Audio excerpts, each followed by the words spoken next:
guys, welcome back to my channel. It's your girl Breathe Life and I'm back with another video. If you're new here, thank you so much for clicking on this video. On my channel, I talk about how I was able to grow my type 4 hair to hip length. I also discuss true crime stories and anything on my mind that I would like to share with you. In this video, I would like to discuss the recent updates on the Orrin and Orson West case. If you're not familiar with this story, the adoptive parents are Trezell and Jacqueline West. Trezell claims that he was outside in the yard with the children. He stepped in the home for a brief moment, and when he came back outside, the children were gone. So in this story, I just want to discuss some updates provided by Police Chief John Walker in a recent interview on the KGET news channel. For some reason, they took down the video. I'm not sure, but I was able to download a copy of the video. So I will be discussing my thoughts and showing a few clips from that video. So let's get right into it.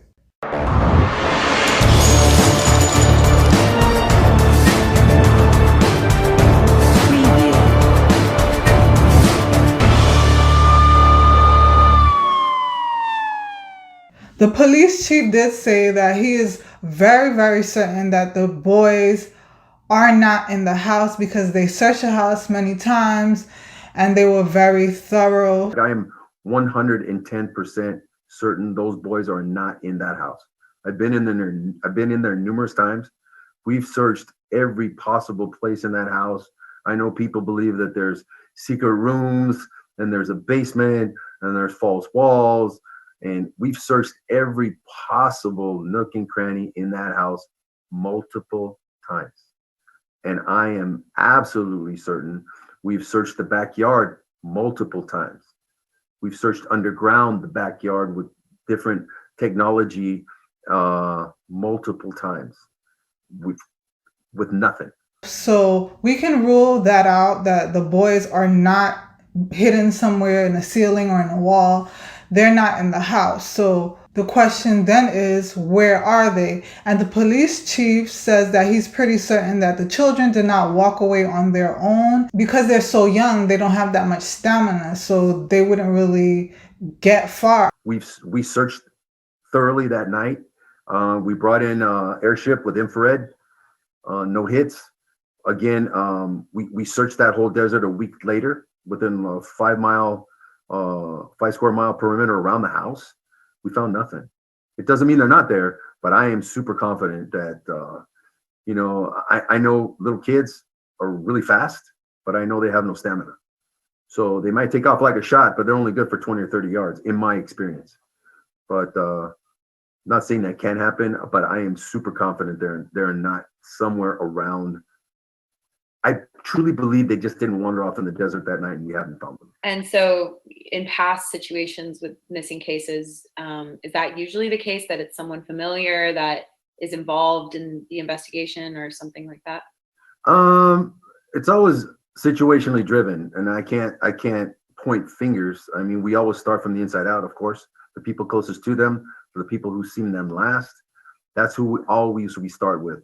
We always look at family first, especially with kids that young. We have to. And then it branches out from there depending on which way the evidence goes. But we can only work with what we're given. I personally believe that there's no way those kids got out of that neighborhood without some sort of assistance. So if there was an adult that assisted them or took them out of the neighborhood, that would constitute foul play. I know a lot of people might think, oh, well, that means that their story is true. That doesn't necessarily mean that the story that they provided is true. That's the only plausible explanation. Okay, so we have two options. It's either the children walked away or they were taken. If they didn't walk away, then we only have the other option left, is that the children were taken. So that's just what they have to work with, but it doesn't mean that that's exactly what happened. And that's just my thoughts on it. The police chief did say there are no suspects. We have nobody specific. We have no specific suspects, no specific people. No one's been charged. We brought no charges so far. But again, we're continuing the investigation. I know a lot of people believe we've given up. That's not true. We still get leads. We still get clues every day that we follow up on if they're viable. Right now, he's saying there are no persons of interest, there are no suspects. So I know that's very concerning for many of us because we really, really want these boys to be found.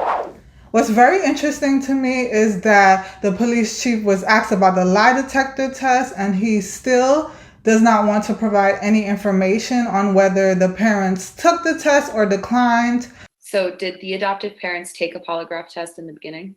I can't comment on that. I'm just wondering why he refuses to release that information. I'm assuming, yes, that it will compromise the investigation. If I had to make a wild guess about what I think, this is just my personal thoughts. I feel like they probably declined the test and they just said some like random excuse about why they declined the test. The police chief did say that lie detector tests are not admissible in court. My thing is, if they took the test and they passed it, I think that would be some great information to release so that everyone would stop speculating whether the parents were involved. My own personal thoughts is that they declined the test and they provided some great explanation as to why they didn't want to take it. Who knows what they said? And perhaps the chief does not want to say that they declined because, of course, everyone would say, oh, they're guilty. Everyone would automatically point the finger towards the parents. It's very interesting to me that the police chief said that the biological mom was never implicated in breaking the bone of her oldest child, Orrin. There is one thing, I don't think anyone asked about this, but when I first met the biological mother of the two boys, she had mentioned how one of them had a broken femur. This was a couple of years ago. I know I saw it on the Attorney General's website as well, that Orrin had a broken femur, the biggest bone in the body in his leg. Did the adoptive parents in that interview, did the bone heal at that point? Does he still? Yeah, it had been years prior. I think even prior to them adopting the kids. So that was, to the best of my knowledge, that was ruled as an accident. That there was no, I'm sure there was an investigation done by Children's Services and they found no misconduct. Okay. No misconduct with the biological mother? Yeah, with anybody. I believe, to the best of my knowledge, it was just ruled, an accident. That he broke his leg, he fell down somehow and he broke his leg. Another thing that I found to be interesting is that the police chief said that a neighbor did come forward to say that they did see the children. We did find some neighbors that said they had never seen the kids. However, we did find neighbors who did confirm they had seen kids there on the property. So that was later on. You yeah, neighbors. That was actually shortly after. That's why I've tried to amend that multiple times. Initially, we couldn't find anybody who had seen the kids, but we did actually find other neighbors who had actually seen kids there. So they had seen. They'd only been there 3 months, COVID, all those things, cold weather, all that can attribute to that. They had a huge backyard with a big fence. So, and here in California City, you've been to the neighborhood. There's large vacant lots between the properties. But I'm just wondering if they positively ID'd Orrin and Orson, or if he thinks he saw the children and he's saying that he saw Orrin and Orson West, even if it probably was just the biological children and the other foster children. A neighbor actually can positively ID Orrin and Orson West, then that would refute the theory that they were never in California City. I think I'm sort of leaning towards the theory that they were gone on the 19th. That's just my speculation. No one knows. As we say, innocent till proven guilty. However, that's another theory that makes sense. So when the police chief was asked who were the last people to see the children besides Trezell and Jacqueline, he did say that the grandparents reported seeing them. When and where was the last time anyone besides them saw Orrin and Orson? I believe the grandmothers had seen them prior to. I don't know the exact dates, but the people that we have spoke to had seen them, other than the parents. The that we have grandmother. spoken to. So that was the relative they visited before. It was like recently before they went missing, correct? Yes. When did they last see them? Was it the 19th? Was it before the 19th? I'm just curious. And I do know that that can't be released because, of course, they don't want to compromise the investigation. But that would be interesting to know when they last saw them. When did the other children in the family say that they last saw the boys? I can't comment on any of the interviews that we've had with the other kids. So you've interviewed the other 4 kids. Yes. Okay. Yes. So in the video, Police Chief John Walker does say that they were able to get hours of footage from the surrounding neighbors. So I'm just wondering what they saw on that footage.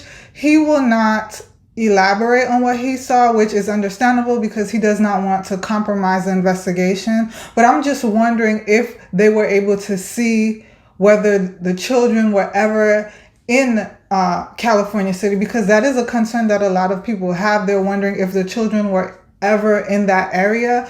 I'm just wondering if he was able to see Orrin and Orson on the video camera, but he will not say. Is there video footage of that shows the boys in California City? I know the neighbor across the street had a doorbell camera. I know the neighbor to the left of the house, if you're facing the house to the left, also had a doorbell camera or like surveillance footage of the house.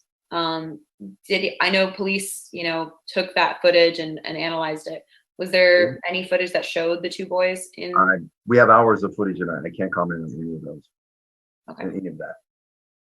Okay. One question that I really found to be interesting was when the reporter asked why was the 911 call not able to be released, because she did try to obtain it. Is there a reason why the department won't release the 911 call? I tried to get it and didn't receive. No, because it's still part of the investigation. It's an ongoing investigation, so we're not going to. The police chief said it's because it's an open investigation.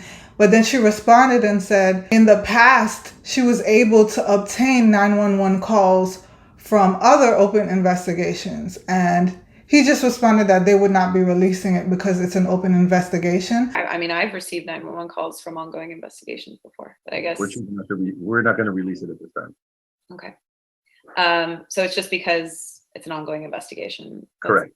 The main reason. Correct. We're keeping it for now. Why would they not release it if in other cases it has been released during open investigations?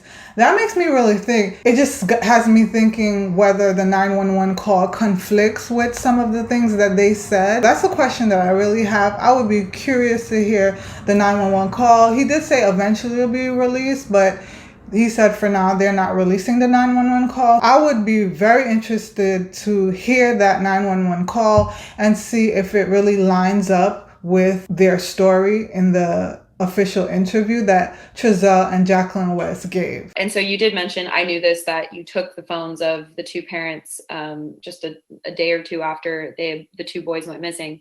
Actually, next day. Yeah, it was the next day. I remember talking to them and they mentioned, the police took our phones. We can't share contact information or anything. Jacqueline West had mentioned having photos of the boys on her phone that she couldn't share because police had taken her phone. Did you find anything significant on those phones? Did you find any pictures of the boys? Yeah, we found pictures, but nothing else that I can disclose.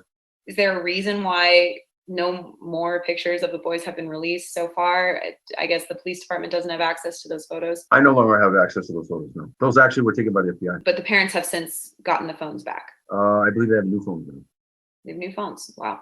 So the FBI just took their phones and I believe they gave them back, but they have new phones. You don't have access to any more recent photos of the boys. Is there a reason why Jacqueline hasn't released those photos to the public? I know a lot of people are looking for more recent photos of Orrin and Orson. I can't speak to what her thought process is or what she's choosing to do or not to do. I think it's really interesting that the police chief said that Trezell and Jacqueline's phones have been returned, but they have new phones and they're using the new phones. It makes me wonder 2 things. Are they just using the new phones because they're afraid that their old phones have been bugged? Or is it just that they hadn't had their old phones in such a long time that they just decided to stick with using their new phones? It's really interesting to me that they have their old phones, but they're not using them. Another question that I'm curious about is, if they have their old phones, why haven't they released new pictures? I mean, as a parent, I would think you want to release as many pictures as possible, especially recent pictures. But there hasn't been any recent pictures released other than the pictures that I saw from the biological mom, which are not recent. The police chief also stated that he doesn't know if the biological family or the adoptive family retain lawyers. Maybe they have, maybe they haven't. Who knows? But he is not saying, he said he doesn't know, but it doesn't mean that they have not retained lawyers. Another thing I wanted to mention is that the police chief said that they've been getting a lot of calls, a lot of tips. However, a lot of the tips they cannot work with because some people call in and say, like, for example, I had a dream that Orrin and Orson were here. You can't call and say you had a dream. They can't do anything with that. Or, you know, if they get random calls saying this is how the case should be investigated. Calling in and telling law enforcement how they should do their jobs is wasting precious, valuable time that they can be actually focusing on real tips. So far, the police chief provided some interesting updates, but it was nothing that was earth-shattering, nothing that was super revealing. I really hoped that we would be able to get more updates as to whether there were suspects, whether there were persons of interest. But the chief says there are none. So that's really disappointing to hear. And I guess the only thing we can do is just keep praying, keep talking about the boys, keep spreading awareness about this case. And hopefully, eventually, they'll be found. So guys, that's it for today. Thank you so much for watching. I will see you in my next video. Until next time, have a blessed one. Bye.